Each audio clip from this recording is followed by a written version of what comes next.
Like there are two things you can sell. It's either a service or a product. So if these are the two ways we can make money online, what should we start with? If you're a complete beginner and we want to make our first dollar online, what should we start with? You should start exactly how we started. I mean, we're running an agency currently, alhamdulillah, still. And this is what I started as well, like 7 years ago now. It's like you need to look at these two things. You have service or you have products. And both, everything in business requires investment. But you have different ways to invest. It's either your time or your money. So when setting up a product business, e-commerce, selling something, you need to invest a lot. Not even only in the product, but how are you going to put it on the market? Marketing, ads, all these kinds of it. Especially in e-commerce, right? So you need to have capital. And especially when you're starting out, there's so much to learn, so many mistakes you need to make. Yeah. If you don't have at least 10 to 20,000 USD to your name that you can spend and risk on a business, I genuinely advise you to not go in a product-based business. You're just going to lose your money and waste your time. I would say even more than 10, 20. It's like you need to have like good money if you want to skill it in the right way. 10, 20 grand would give you like 2 shots. And then if you mess up, you just drain it. Now, on the other hand, if you don't have money, but you have time, services are the way to go. This costs a lot of money and this just costs your time.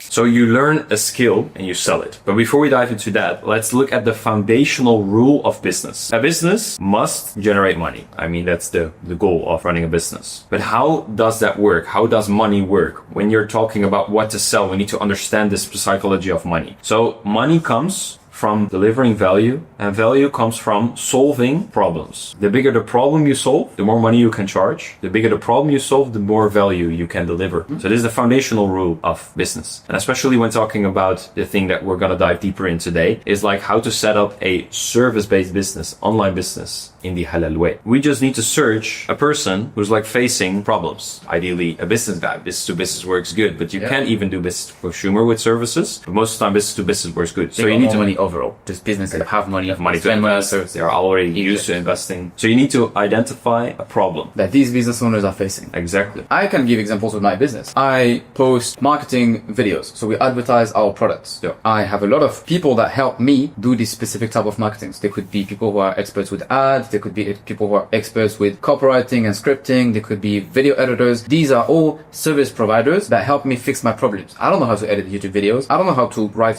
emails that would convert like crazy. Then I get people that are skilled enough to do this for me, and I pay them according to how much value they can provide. And the value they can provide is always tied to the size of the problem. Let's say you're a video editor. If you're Mr. Beast video editor and you can help him get hundreds of millions of views, it's a very specific type of problem that is very valuable, because hundreds of millions of views are very valuable. Now, if you're also a video editor, but you just help people edit short form to get 1,000 views, it's not that hard. A lot more people can do it. It's the same service, but it's tailored towards a specific problem that's a lot more valuable. And what you want to do to make a lot of money is charging a lot. And the only way you can charge a lot of money is if your problems are very important. The problems that you solve must be very painful or unlock a very specific outcome that is really good for people to pay you a lot of money. All right, real quick, I just want to tell you something very important. Over the years, many of you have come to me and said, look, I want to make hijrah, I want to memorize Quran, I want to do all these things that please Allah, but I'm financially stuck. Abu Lahya, how can you help them? Yeah, actually this Sunday at 7 p.m. I'm posting a masterclass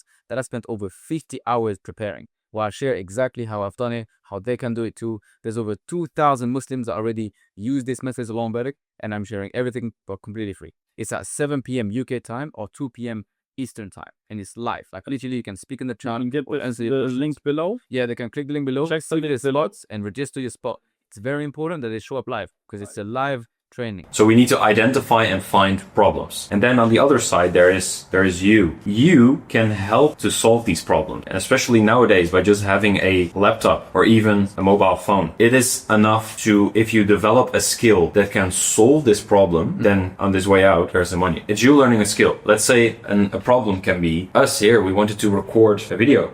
We have a full studio setup, but we don't know how these cameras are working. I have no idea. No, right? I just gave him the card. I was like, figure it out. Yeah, exactly. And see how important that is, by the way. I just caught myself saying this. I said I gave him the card. I didn't even care about how much it was, because how important the problem was, to the point where I didn't even care about the price. I just knew it needed to be done. Whereas imagine he was going to clean something. He could have been the same guy. Probably it's not that deep. I would have been, yeah, it's 5 dirhams, I'd do it. More than that, it's fine, I'll clean it myself. Very similar thing. He could have spent the same time cleaning something or setting this up. But because it takes different skills that solve different problems, he can charge a lot more. He's providing a lot more value with, it could be the same amount of time, same amount of, same environment. He's just solving a different problem. That's very painful, very impactful on my business that he can charge a huge margin. And I can tell you, costs a lot of money. Let's show them a few other examples. I mean, it's just us sitting in a studio here, which was a problem. But like you said, even within your service, there's a reason why there is a full team in your agency and my agency. We're currently with 13 people right now. All of these ones are fulfilling a job, a problem where I maybe don't have the time for it, maybe don't have the knowledge about. In the beginning, right now we have a marketing agency, but in the beginning we were doing websites. We were selling websites. As an entrepreneur, you want to be seen. You want to make sure that when people are searching up on Google, you want to make sure that you're popping up. You know? So this was a problem of existing businesses which we identified, and we started providing a solution. So I was literally here. So you want to keep feeding this one, especially when you're starting out and you have identified a problem that you can solve, or maybe a skill that you even just like to learn. You learn it, and you can buy just online by having this beautiful laptop or even your phone in some cases. You can help them to solve that problem. So it only requires time